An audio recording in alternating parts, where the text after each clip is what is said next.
All right, I am back with a different kind of video, one that I have never done before, not focusing on any particular game, but wading into the console wars space in a way that maybe is not a good idea because I know how volatile things can get on here when you talk about this kind of stuff. I am not trying to be terribly confrontational. Like, I know that my thumbnail and my headline here are probably not enough to get into the nuance of what I'm actually talking about here when I talk about kind of leaving PS4 behind, or sorry, PS5 behind to a certain extent in favor of Xbox for at least many things. But this has been kind of the culmination of my experience with the console so far. I own both a PS5 and an Xbox Series X. I have mostly gravitated toward my PS5 so far, but recent events have caused me to shift to kind of a policy I'm going to enact where, unless I can find a really good reason not to, I think I'm going to play pretty much every third party game on Xbox. And I want to go into this a little bit here. It's been a weird kind of generation switch here because I think the PS4 just so utterly dominated the Xbox One at launch that it created this narrative for the entire generation where it didn't matter really that eventually Microsoft got rid of the Kinect and they eventually came out with the One X, which was super powerful, and they eventually redesigned their UI like 6 different times, and it was just kind of too late. And at that point, most people were already locked into their choice to kind of main PS4. And it also helps that PS4 kept releasing Game of the Year candidates, every 6 to 12 months or so. But then it also just kind of became the default console for your third-party games too. And I know most people cannot, purchase 2 systems. So if you had to pick one, it was going to be PS4. That just sort of carried over for me into the next generation here, where I already have tons of friends who are on the PlayStation ecosystem, and many of them I can still play if they haven't gotten a PS5 yet, or if they are getting a new console, they are trying to get a PS5 over a Series X. And while some games have crossplay and cross-save and stuff, a lot don't. So that was been one reason to stay. But fundamentally, the launch, especially of PS5 versus Xbox Series X and S, did not really seem like it was going to go in Xbox's favor either. And you can argue that it didn't because they had to delay Halo Infinite a full year, and there were pretty much no exclusives out at launch that were worth playing. Whereas PS5 had Demon Souls remake, it had Spider-Man Miles Morales. And once upon a time, we imagined Godfall might have been a good game. It wasn't. That wasn't Sony's fault, but that was a console exclusive for them at launch. So it seemed logical to kind of stick with PS5 at launch. My main game is Destiny, which obviously, and it has cross save, but I have a bunch of friends that play mostly on PlayStation, so I have been switching between PC and PlayStation.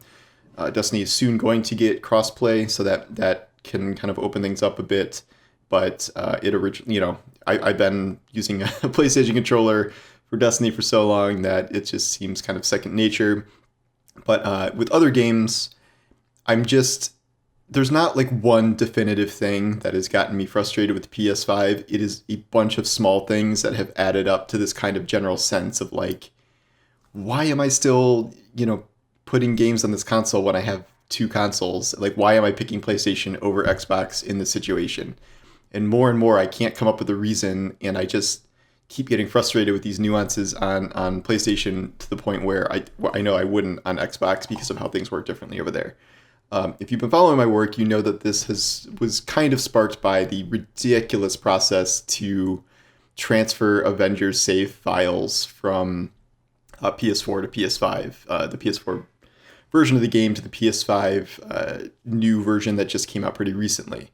And if you had all your ducks in a row, like perfectly, it could have been somewhat seamless. The ultimate process was like you needed your PS4 version of the game, then you had to download the PS5 version of the game. You had to have both versions active. You had to patch the PS4 version of the game to initiate the save migration system. You had to run the save migration system, which was broken for a couple hours after Hawkeye's release.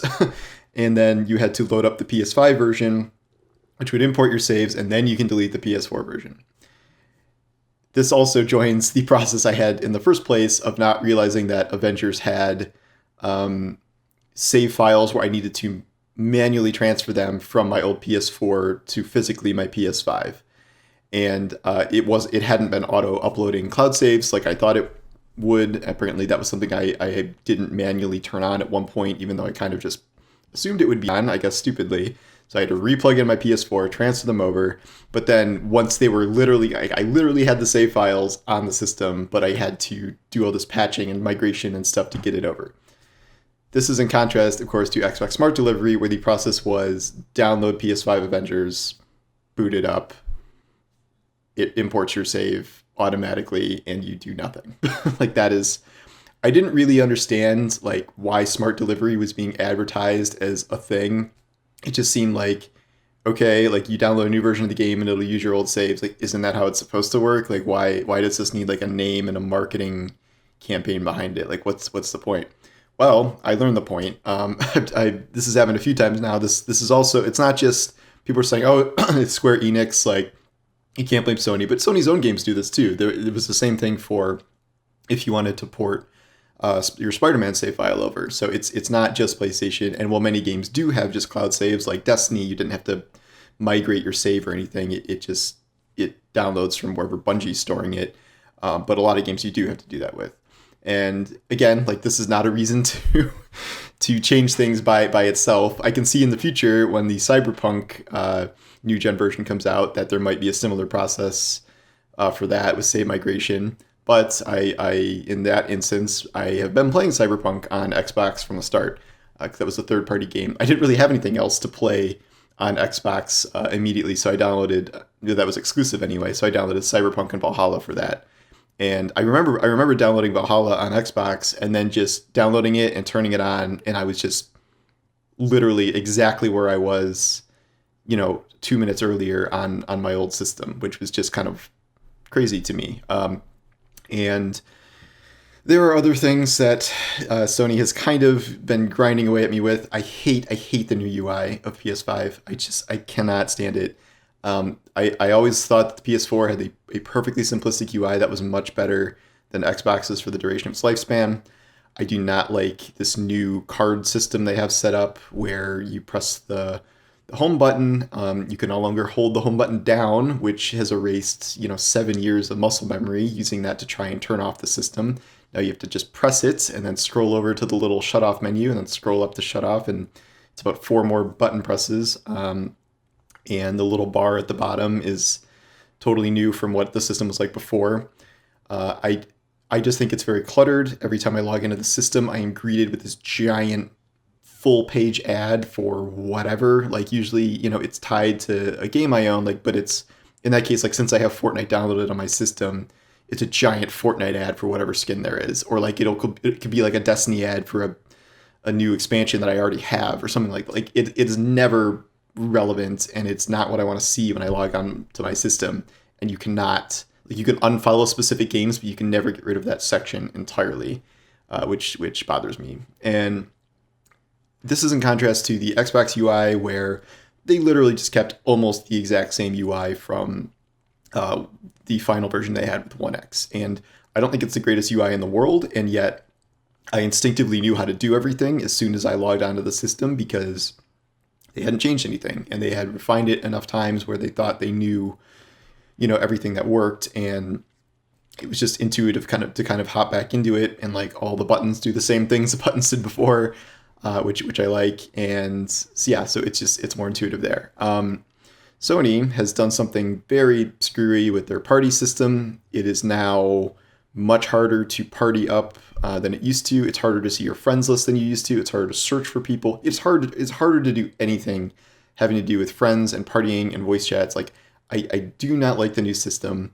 Fundamentally, it also just flat out the way they changed partying stuff broke Fireteam matchmaking for Destiny, where you used to be able to use the app and just add people to your list and then invite them through the app now, or the desktop thing, and you can't do that anymore. You have to manually add people as friends, friend them, and then add them to the party, which is not the case on Xbox or PC. And that alone is enough for me when crossplay exists, like go to Xbox, because like I literally will avoid using LFG now in Destiny because of how badly Sony broke the party system for third-party people. and just can't stand that aspect of it.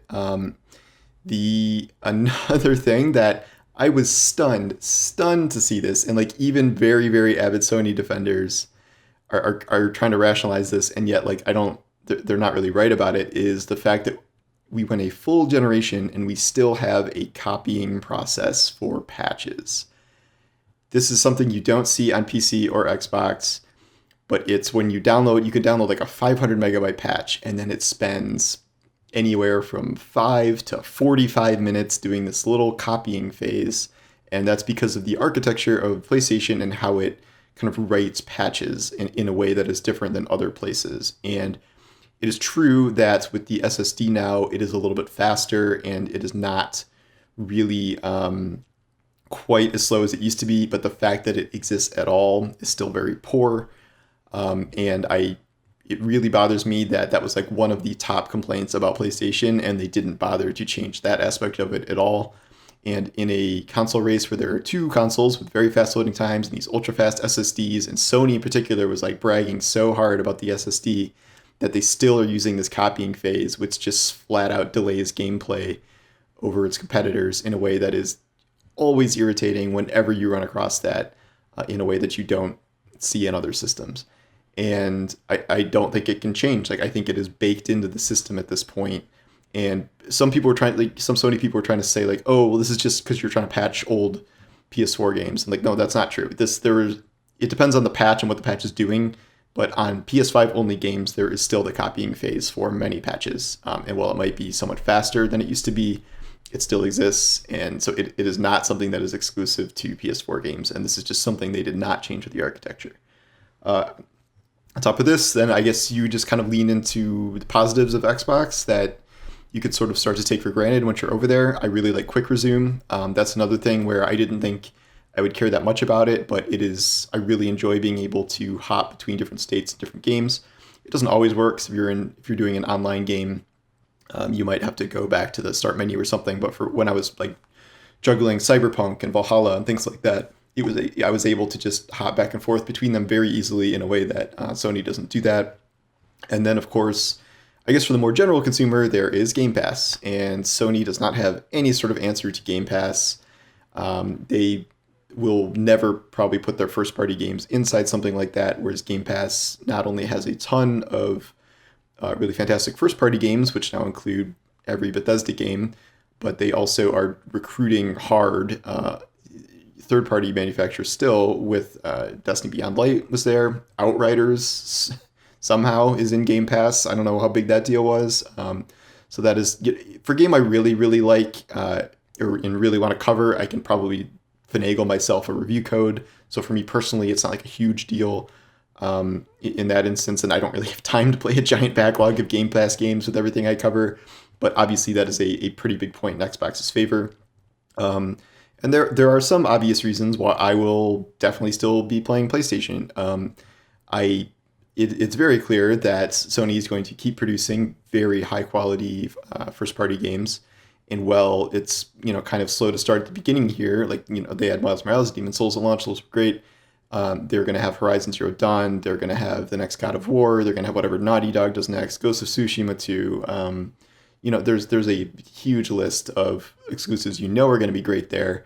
And even with all Xbox's studio acquisitions and this and that, either we don't really know the quality of those games, like we know there's talented people working on them, but that doesn't really guarantee anything. And even storied series like Halo Infinite, like I don't know if there's any guarantee that's not going to be a total disaster because of how we've seen AAA games fall apart. So that seems like a risk. Things that don't seem like a risk are probably the next big Bethesda games, Starfield and Elder Scrolls, and yet those still seem like they're 2, 3, 4 years away at the very least. So it's hard to kind of bank on those. So for many games, yeah, I think Sony is still extremely strong in the first party realm. So I will be playing those there. And I will probably, my main game is Destiny, and I will probably stick with Destiny on PlayStation. When there's cross save, I guess we'll see how easy it is to play with your friends on a totally different ecosystem. If it's seamless, maybe I'll switch to Xbox. But again, I've just been playing Destiny on PlayStation for so long that it's kind of baked in at this point, and I'm willing to overlook the things I find annoying just to kind of stick with that.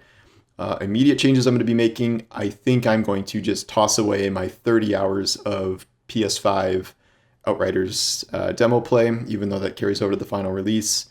First of all, it's not that big of a deal. I mean, you can only get characters to level 7, and I only had 2 or 3 legendaries, I think, in the end.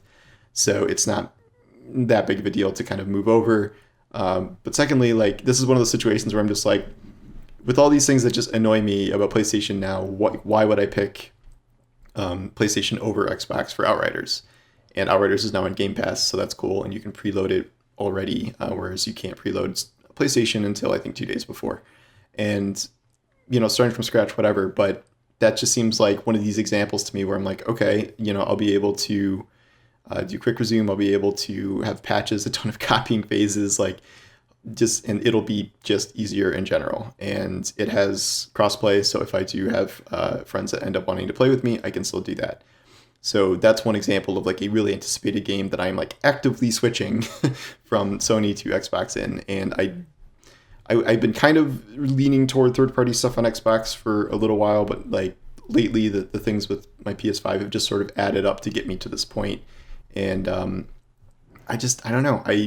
This isn't like, you know, I'm not throwing my PS5 in the garbage and letting it on fire. Like, it's just, I don't think Sony did enough for the like ecosystem and functionality of PlayStation in a way that Xbox really went out of their way to, like, really wanted to make it seamless in all these different ways, whether that's, you know, actual service offerings or whether that's how the console functions and plays things and patches things and upgrades things.